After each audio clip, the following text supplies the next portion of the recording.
नहीं नहीं।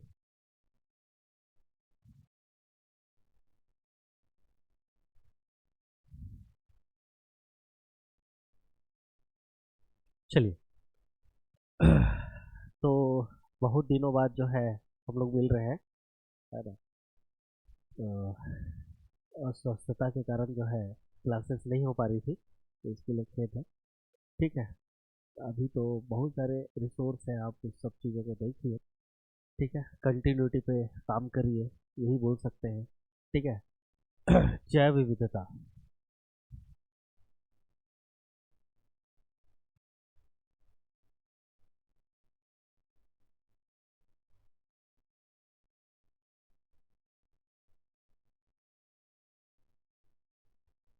ठीक है। थोड़ा स्पेलिंग गलत है शायद, देख लीजिए।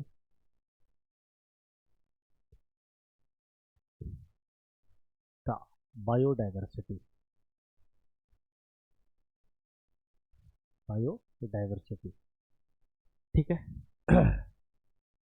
तो सबसे पहले हम लोग जो है कौन कौन से सोर्स ले रहे हैं। एक तो एनसीईआरटी हमारा जो है सोर्स होगा यहाँ पर। तो यहाँ पर ये बायोडाइवर्सिटी जैव विविधता की जो उत्पत्ति है ना। तो उसको हम लोग जैवीय विविधता से हम लोग लेते हैं, बायोलॉजिकल डाइवर्सिटी से। ठीक है। तो अगर इसकी उत्पत्ति, ओरिजिन की बात करें, ओरिजिन उत्पत्ति की बात करें, ठीक है, तो जैविक विविधता से हुई है। जैविक विविधता। ठीक है, पिछली क्लास में मैंने बता था, फिर उसके बाद ये चीज़ें छूट गई थी, तो फिर से जो है इस चीज़ों को हम लोग कर लेते हैं। जैविक विविधता। ठीक है। जैविक विविधता से है बायोलॉजिकल डाइवर्सिटी से। उसको बंद कर देना, बंद कर दो, आवाज आ रहा है। जैविक विविधता से है बायोलॉजिकल डाइवर्सिटी से। ठीक है। बायोलॉजिकल डाइवर्सिटी से। ठीक है। शॉर्ट एंड स्वीट नोट्स बनवा देते हैं। ठीक है। टर्म जो है इसको 1980 में लवज जॉय नाम के वैज्ञानिक ने दिया था। ठीक है।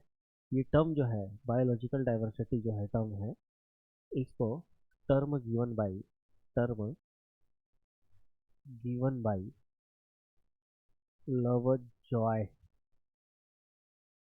लवज जॉय नाम के जो है वैज्ञानिक ने दिया था 1980 पे, 1980 में जो है ये टर्म दिया था। ठीक है। ये एनसीईआरटी में दिया नहीं है, लेकिन फिर भी हम लोग इसको ले रहे हैं। ठीक है। नेक्स्ट, जैव विविधता बायोडाइवर्सिटी टर्म जो है रोजेन ने 1986 में दिया, है ना। अगर मैं बायोडाइवर्सिटी की टर्म की बात करूं, बायोडाइवर्सिटी टर्म गिवन बाई, सबसे पहले किसने दिया? रोजेन नाम के वैज्ञानिक ने दिया। रोजेन, है ना, 1986 में। ठीक है, 1986 में रोजेन नाम के वैज्ञानिक ने ये टर्म दिया, बायोडाइवर्सिटी टर्म दिया। ठीक है। चलिए, अगर हम लोग देखें तो जो एडवर्ड विल्सन है, popularise the term biodiversity, biodiversity term को पॉपुलराइज्ड कौन किया था? Edward Wilson. ठीक है। अब देखो यहाँ पर दो चीज़ें आ रही है। एक तो एनसीईआरटी में जो है, एनसीईआरटी में ये चीज़ों का मेंशन है। ठीक है। जो एडवर्ड विल्सन है, ठीक है, एडवर्ड विल्सन ने पॉपुलराइज्ड किया था, popularised term biodiversity, biodiversity, biodiversity जो टर्म को पॉपुलराइज किया था, लेकिन दिया किसने? रोजेन नाम के वैज्ञानिक ने 1986 में। ठीक है। तो इस बात को जो है हम लोग समझने का प्रयास करते हैं। सबसे पहले जो है एक डेफिनेशन देते हैं जो पिछली क्लास में हमने दिया था। ठीक है। देखो, बायोडाइवर्सिटी हम जो चैप्टर पढ़ रहे हैं, वेरी वेरी एमपी, ये जो है आपको सीजीपीएससी, सीजीपीएससी, ठीक है, उसके साथ साथ यूपीएससी प्रीलिम्स में, प्रीलिम्स में यूज होगा काफ़ी जो है। ठीक है। हम लोग सारे जो बायो क्या बोल सकते हैं, प्रॉपर तरीके से नेशनल पार्क है ना, जो बायोस्फीयर्स हैं, ठीक है, ये सब जो है तो हम लोग रट लेंगे। ठीक है, सब मैं बताऊंगा कितने कितने हैं, किस तरीके से है, कौन से इम्पोर्टेंट है, रामसार के बारे में देख लेंगे। ठीक है, ये सारे जो है जितने भी हैं इसको हम लोग जो है देख लेंगे। ठीक है, चलिए।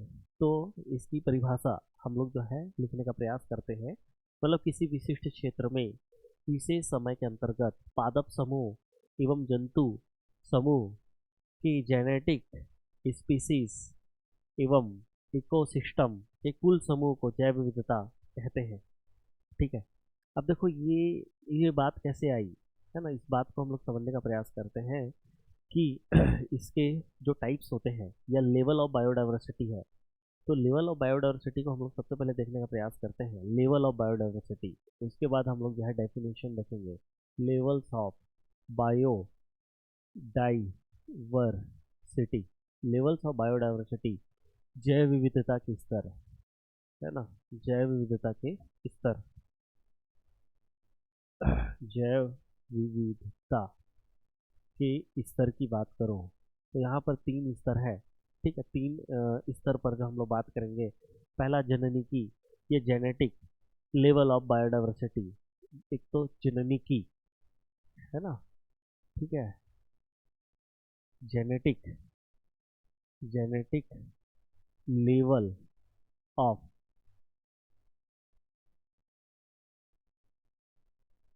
Genetic level of biodiversity. ठीक है, तो अपन इसको बोल सकते हैं आनुवांशिकी, है ना, आनुवांशिकी जैव विविधता।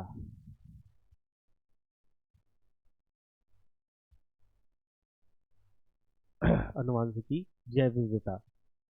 ठीक है, तो इसको देखने से पहले, जब जीन के स्तर पर विभिन्नता होती है, ठीक है, जीन के स्तर पर विभिन्नता होती है तो उसको हम लोग क्या बोलते हैं, जननिकी या आनुवांशिकी जैव विविधता के नाम से बोलते हैं, जानेंगे। तो जीन स्तर पर अगर हम लोग देखें, जीन स्तर पर, ठीक है, देखो नोट्स बनाते हुए चलना है, यहाँ पर ऐसा नहीं है कि एक एक चीज़ को हम लोग जो है वो इतना डिस्कस करने का टाइम है नहीं। ठीक है ना, तो हम लोग जो है फॉरवर्डली जो है निकलना चाहेंगे इस चीज़ों से।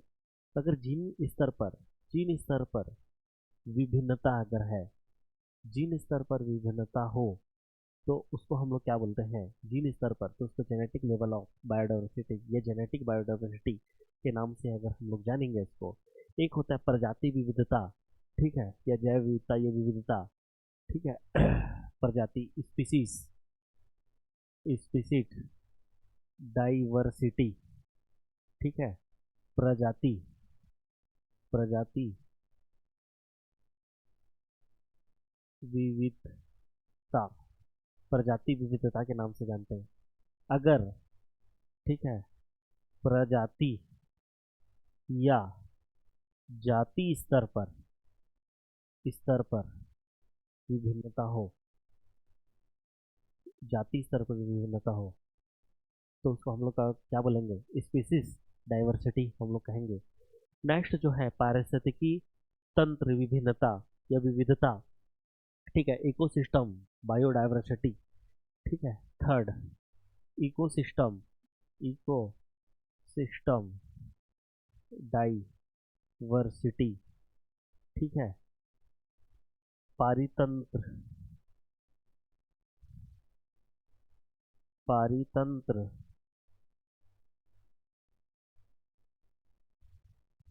पारितंत्र विविधता, पारितंत्र विविधता।